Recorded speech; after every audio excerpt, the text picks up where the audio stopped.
എല്ലാവർക്കും എന്റെ നമസ്കാരം. ഓം ശ്രീ ഗുരുഭ്യോ നമ, ഓം ശ്രീ ഋഷിഭ്യോ നമ, ഓം ശ്രീ പരമഋഷിഭ്യോ നമ, ഓം ശ്രീ പരാശക്തിയൈ നമ.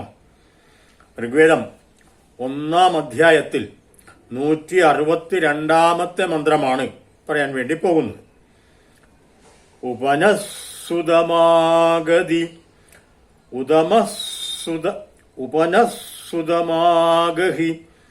ഹരിബീരിന്ദ്രകേശിഭി സുദേഹി ത്വാ ഹവാമഹേ.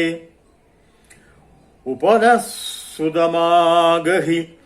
ഹരിബീരിന്ദ്രകേശിഭി സുദേഹി ത്വാ ഹവാമഹേ. ഇതാണ് മന്ത്രം. അന്വയം: ഹേ ഇന്ദ്ര സുതേ, യസ്മാൽ കാരണാൽ ത്വാ ഹവാമഹേ തസ്മാൽ കേശിബി ഹരിബി ത്വം ന സുതം ഉപ ആഗഹി. ഇതാണ് അന്വയം.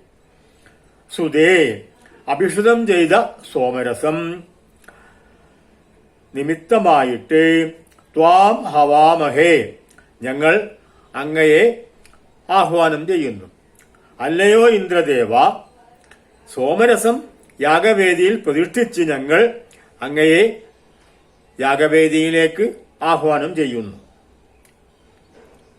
ഹരിഭി കേശിഭി, കുഞ്ചിരോമങ്ങൾ നിറഞ്ഞതായിട്ടുള്ള ഹരികൾ എന്ന കുതിരകൾ. ഞങ്ങളുടെ സുതാ ഉപ ആഗഹി, സമീപത്തേക്ക് വരിക. നന്നായി സംസ്കരിച്ച സോമരസം പാനം ചെയ്യാനായിട്ട് അങ്ങ് ഹരികൾ എന്ന കുതിരകളോടുകൂടി ഞങ്ങളുടെ സമീപത്തേക്ക് വരിക. അർത്ഥം: അല്ലയോ ഇന്ദ്രദേവ, ഞങ്ങൾ അങ്ങേക്കായിട്ട് യാഗവേദിയിൽ സംസ്കരിച്ചതായിട്ടുള്ള സോമരസം പ്രതിഷ്ഠിച്ചിരിക്കുകയാണ്. യാഗവേദിയിൽ ഉത്തമമായ സ്ഥാനത്ത് പ്രതിഷ്ഠിച്ചുള്ളതായ ആ സോമരസം ഹേതുവായിട്ട് അങ്ങയെ ഞങ്ങൾ യാഗവേദിയിലേക്ക് വരാനായിട്ട് ആഹ്വാനം ചെയ്യുന്നു.